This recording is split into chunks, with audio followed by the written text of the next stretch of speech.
Yo estudié la maestría en creatividad para el diseño en la Escuela de Diseño de Limba, en una época en la que estaba muy ávido de saber de dónde venía este concepto que llamaban creatividad. Hasta el día de hoy he escuchado ya lo vimos con la maestra Lynn, la palabra creatividad al día de hoy ha venido teniendo una importancia considerable, pero en ese sentido una maestría que trata sobre creatividad en diseño, pues para un joven en formación como yo, pues fue muy, me atrajo mucho, ¿no? Y en ese sentido, lo que se desarrolla prácticamente durante esos estudios es el manejo de dos conceptos. Uno de ellos debe ser ligado al trabajo propio del alumno que cursa este posgrado y su interés particular, ¿no? En mi caso, yo soy diseñador de la comunicación gráfica, soy egresado de la UAM Xochimilco y debía ligar necesariamente este tema hacia otro que no tenía nada que ver con el diseño, ¿sí? Podían ser mis intereses personales, podía ser una inquietud sobre música, qué sé yo, cualquier otra cosa que no tuviera que ver aparentemente nada con las temáticas del diseño, ¿no? Y en ese sentido, pues lo que yo hice fue precisamente trabajar con conceptos bastante alejados en apariencia de una práctica como la mía, y trabajé el concepto de mímica y diseño. Entonces la dinámica de este posgrado se desarrolla en encontrar precisamente una relación que tiene que ver con alguna actividad ajena, independientemente de la propia acción del diseño, ¿no? Para posteriormente encontrar un producto que pudiera desencadenar una serie de creaciones, no una, sino varias, y poderlas insertar en la medida de lo posible en el campo económico, ¿no? Partiendo de esta premisa, me di a la tarea de tomar estas tres posturas que son, desde mi punto de vista, las principales, supongo que no son las únicas, acerca de lo que es el término diseño, y vamos a encontrar, pues, lo que ya todos conocemos, una actividad que produce bienes y servicios, pero que puede tener estas tres variables, por lo menos estas tres. El diseño entendido a través de sus bienes y servicios como transformador de una economía, o bienes y servicios que generan también cultura, o bienes y servicios que mejoran nuestra calidad de vida. Y aquí pues me permití poner este último punto en línea, porque probablemente es uno de los que menos han interesado. Por lo menos es muy complicado verlo en el diseño de la comunicación gráfica, ¿no? Cómo mejora nuestra calidad de vida. Por eso ni se ve, de hecho, ¿no? Sí. Sí. Uno de los profesores que yo admiro mucho y quiero mucho, en algún momento me dijo: el valor del diseño se da de acuerdo a sus consecuencias, no hay que buscarle más patas al gato, ¿no? ¿Cuáles son esas consecuencias que puede traer el diseño? Bueno, si tomamos los tres puntos que yo ya mencioné, el diseño sería un éxito por la riqueza económica que genera. En el punto medio, el diseño es un éxito por la riqueza cultural que genera. Me parece que esto no está a discusión. Y en el último caso, el diseño es un éxito por el bienestar social que genera. Y todos estos tres puntos desde los cuales podemos entender el concepto de diseño tienen algo en común, que es la creatividad, que da origen precisamente a todos estos bienes y servicios, ¿no? Pero pues, ¿qué es la creatividad? ¿No? Un concepto que pues, ya hemos visto, está súper de moda y hay que ser creativos para todo. Debemos ser creativos para todo. Entonces, una definición de Mauro Rodríguez nos dirá: la creatividad es una capacidad de dar origen a cosas nuevas y valiosas, capacidad de encontrar nuevos y mejores modos de hacer las cosas. Y aquí, si tomamos esta definición, pues diríamos la creatividad está en todo. Todos somos creativos y efectivamente, ¿no? Nos dirán, todos tenemos estas cualidades. Y me propongo a poner un poco a manera de provocación estas imágenes porque, pues efectivamente, me parece que estamos viviendo una época en la que el boom de cosas que se hacen cada vez es mayor en relación a otras épocas, o por lo menos yo lo veo así. Podemos ver creatividad en campos que no están precisamente del todo vinculados a la industrialización, como pueden ser estos gorritos troyanos, ¿no? Este troyano calientito.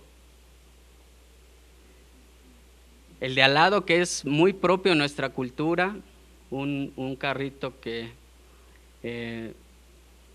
por lo menos yo lo conozco en mi hogar, porque en él pasan, venden pan, en él pasan, venden los tamales. Hay una persona de la calle que tiene este carrito, que no tiene un indigente, tiene ahí sus pertenencias y se utiliza mucho para la cuestión de la venta, ¿no? De la comercialización. Y ahora vemos este claro ejemplo del mismo carrito que pues espero que yo no vendan por lo menos tan al abuelo tampoco, ¿no? Dado que se utiliza, por lo menos desde mi perspectiva, en gran medida para la venta. El caso de abajo es una herramienta que puede ser muy cuestionable. Digo, yo no soy diseñador industrial, pero me parece que hay que tener mucho pulso para poder sostener este clavo así y darle un golpe certero, ¿no?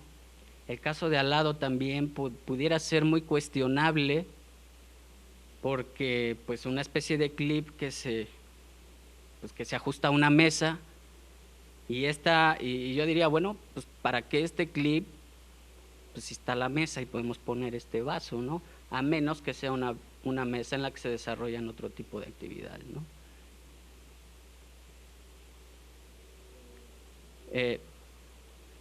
El caso del diseño de la comunicación gráfica también es bastante rico. Aquí digo, el concepto me parece bastante claro. El concepto aquí, la creatividad que utilizaron estos diseñadores para crear una simple tarjeta de presentación. Y el caso de la derecha, en los campos de la estética, del corte de los cabellos, cosas que jamás habíamos visto, ¿no? Y vuelvo a repetir, estas imágenes están también un poco a manera de provocación, porque algunas de ellas pudieran parecernos o no buenas ideas, bien resueltas o mal resueltas, ¿no?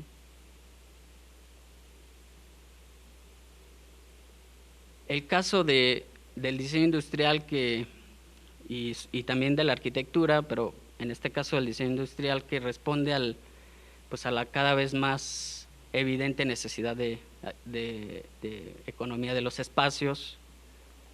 Y el caso de al lado, que es un ejemplo maravilloso porque es un objeto de diseño industrial, pero que cumple también constantemente con la actividad del fumar las funciones que cumple un cartel, que es estarnos constantemente reiterando lo que le estamos haciendo a nuestros pulmones con esta actividad, ¿no? Me parece que es un claro ejemplo de esto, ¿no?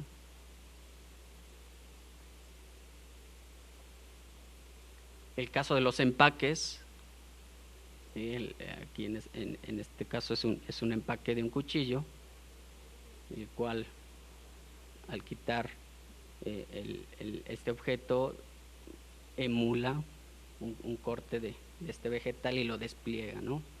En fin,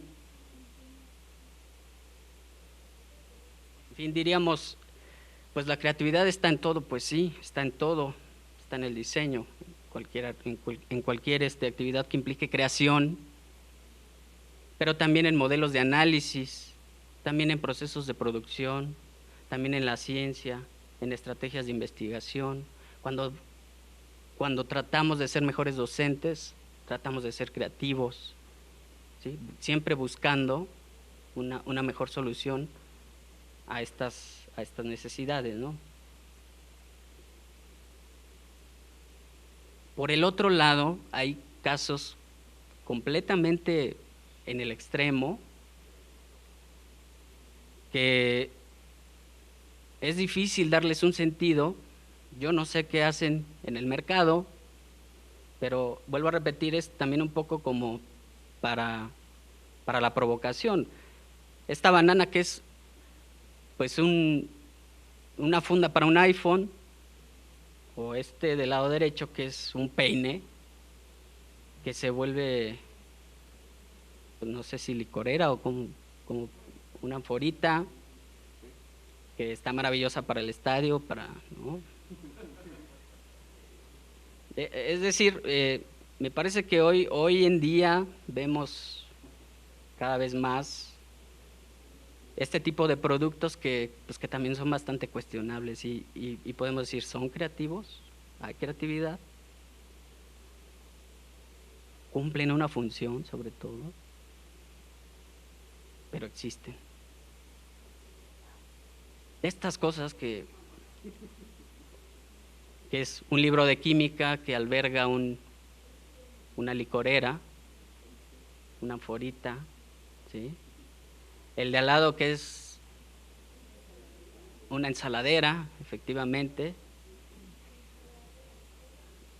O sea, vamos, bueno, lo de abajo no es tan desagradable, ¿no?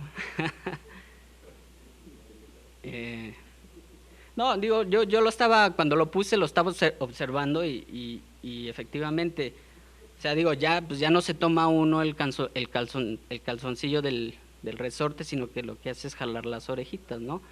Quisiera uno decir que cuando el cerdito o el zorro están haciendo cara de reverencia, pues habría que jalar las orejitas para el ajuste, ¿no? Pero en fin, ideas, ¿no?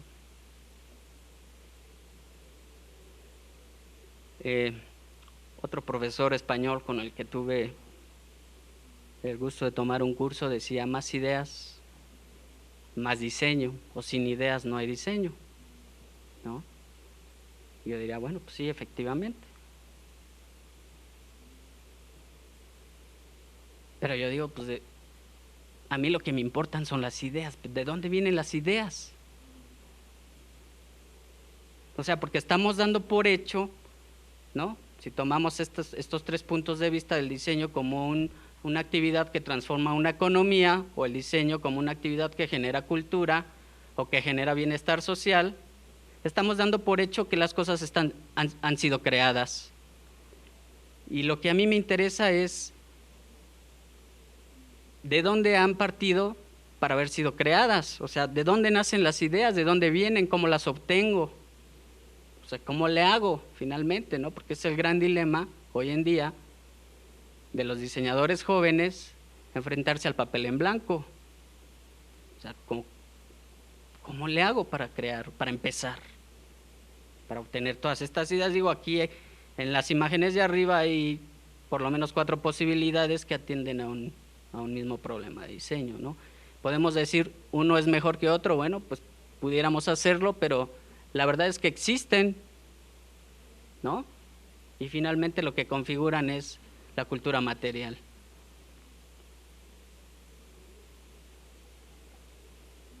Y bueno, aquí quisiera poner a propósito de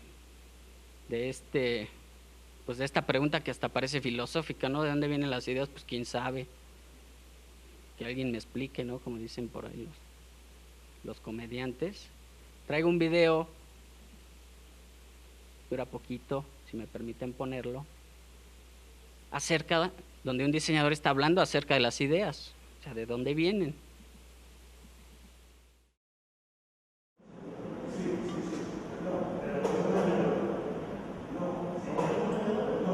El título de esta exposición tiene dos partes. La primera es una pregunta, pero a la vez es una afirmación. ¿De dónde vienen las ideas? Porque las ideas no vienen del cielo, nacen de nosotros mismos y son fruto de la permanente búsqueda, que es el trabajo del diseñador. Llamarlos los cuadernos del equilibrista es además porque el trabajo del diseñador muchas veces se produce sobre el alambre, ¿no? Es un trabajo hecho de equilibrios entre la necesidad del encargo propuesto y la propia búsqueda que uno mismo hace acerca de la excelencia gráfica y de sus propios anhelos de expresión, a los que tampoco se puede renunciar. Entre la tensión del tiempo necesario, que cada vez es más corto y que es el que las circunstancias nos ponen encima de la mesa, y el tiempo que nosotros pensamos debiéramos tener para poder hacer los trabajos con el nivel que nos gustaría. Esta no es una exposición de trabajos finalizados, es más una exposición de procesos. Habla del proceso de trabajo, de la relación entre los dibujos preparatorios y las portadas, entre los cientos de tanteos hechos para conseguir terminar un logo. A las ideas hay que llamarlas trabajando, hay que llamarlas pensando, hay que llamarlas dibujando, escribiendo. Y mis cuadernos, los cuadernos del equilibrista, que es la segunda parte del título de esta exposición, son en parte un reflejo de estas búsquedas y de los hallazgos que en ella se producen, los hallazgos acertados y de los que lo son menos, hallazgos que más tarde se desarrollan para convertirse en cubiertas de libros o de revistas, en carteles o en logos.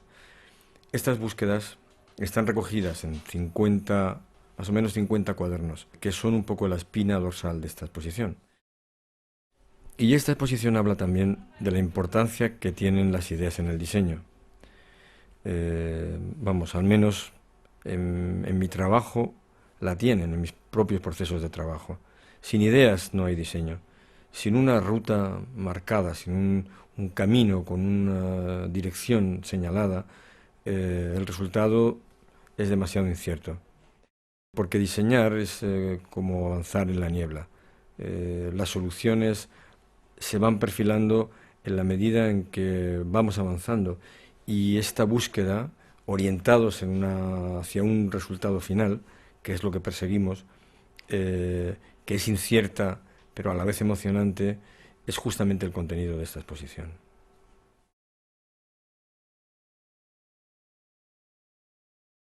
Ok. Y lo que aquí a mí me gustaría rescatar es que el diseñador dice, bueno, pues para llamar a las ideas hay que escribir, hay que trabajar, hay que dibujar. Pero ¿qué dibujo? ¿Qué escribo?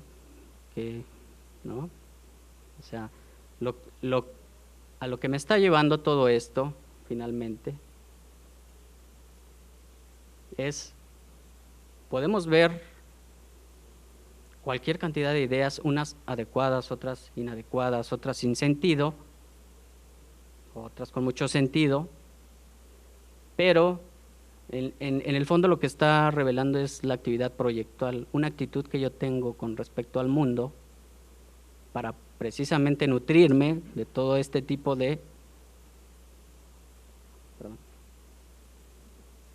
nutrirme de este tipo pues de materia que es finalmente con la que trabaja el diseñador. Entonces, ¿cómo veo yo las cosas desde mi disciplina, que es el diseño y la comunicación visual? Porque finalmente el proceso creativo puede analizarse a todos los diseños o inclusive a cualquier actividad que implique creación.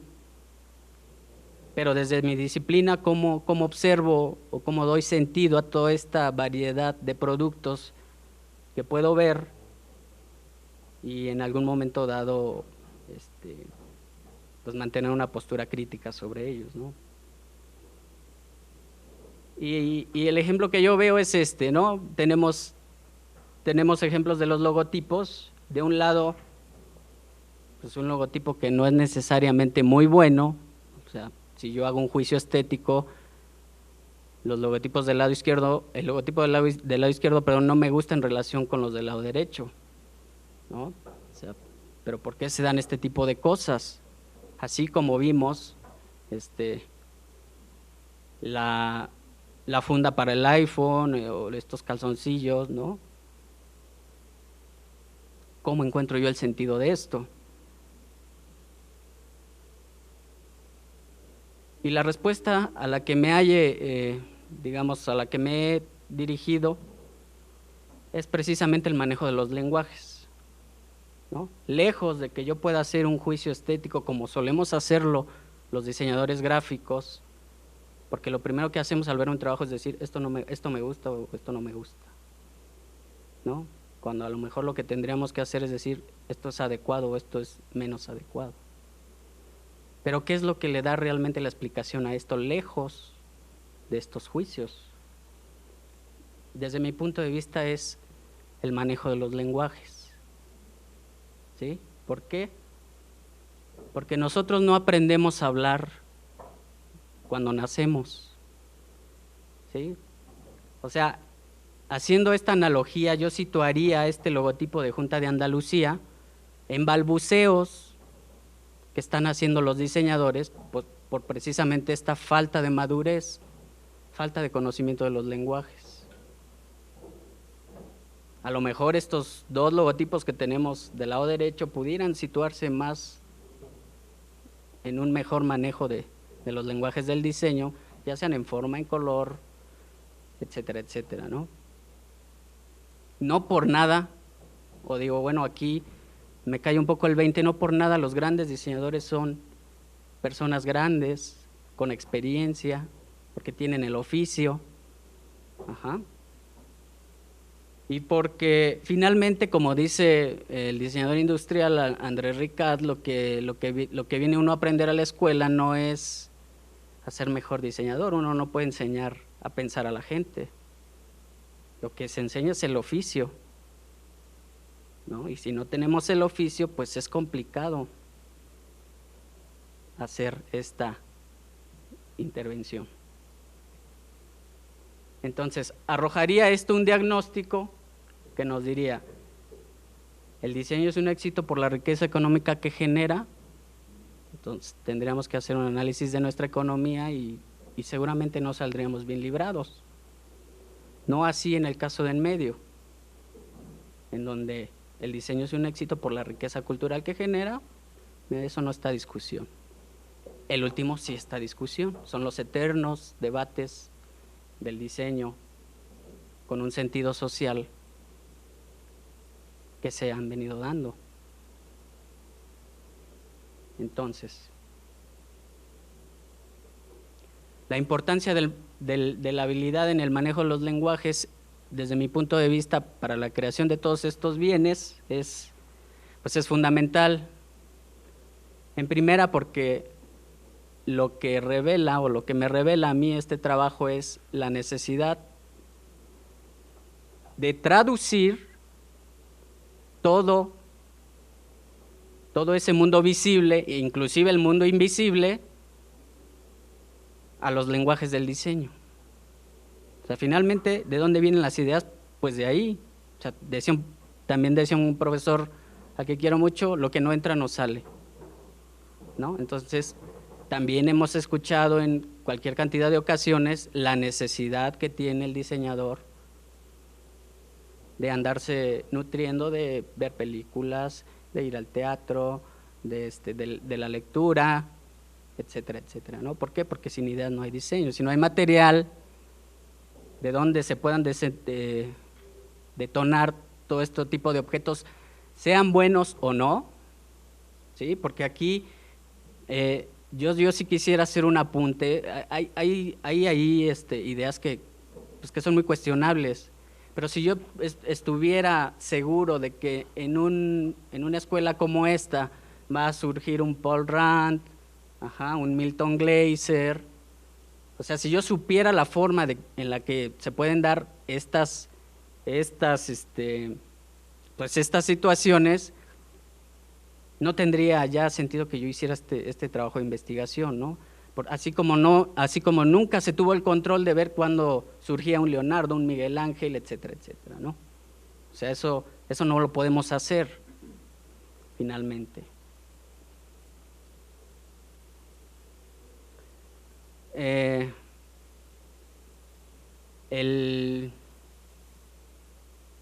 Este trabajo no adquiere ningún sentido si no atendemos, por lo menos yo reduciría este trabajo a esta frase de Milton Glaser que dice: el mundo es un lugar increíble. Yo creo que es cierto, porque si yo vivo el mundo a través de esta actividad proyectual, en donde imagino, veo algo y lo proyecto a una idea,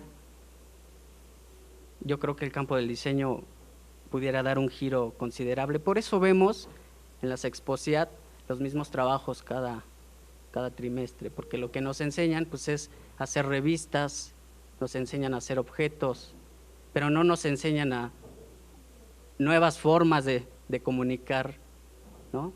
O a darle un sentido completamente distinto a una revista, a pesar de los resultados, aunque los resultados sean desastrosos, porque eso implicaría ya sacar la mirada hacia otro lado, ¿no? Entonces, pues vemos las revistas planas, vemos los objetos planos, o sea, como diciendo, pues esto si se hubiera creado ayer no pasa nada, ¿no? Precisamente entonces todas estas ideas que yo he presentado aquí, pues efectivamente unas parecen incongruentes, otras parecen adecuadas, pero lo que importaría en dado caso es tener o lo que desde mi punto de vista importaría a una universidad es tener esta apertura a las ideas, al simple hecho de tener modos de ver distintos, y en esa medida, bueno, pues esperar que el oficio se haga presente en alguno de los muchachos y salgan buenos trabajos, ¿no? Esas son en realidad las inquietudes que yo tengo con este trabajo. Pues terminaría con esta frase de Milton Glaser: el mundo es un lugar increíble, y para mí lo es por eso, porque vivo mi vida en una libertad creación, ¿sí?, que me define como un individuo que ejerce una actividad creadora que a mí me encanta, ¿no? Muchas gracias.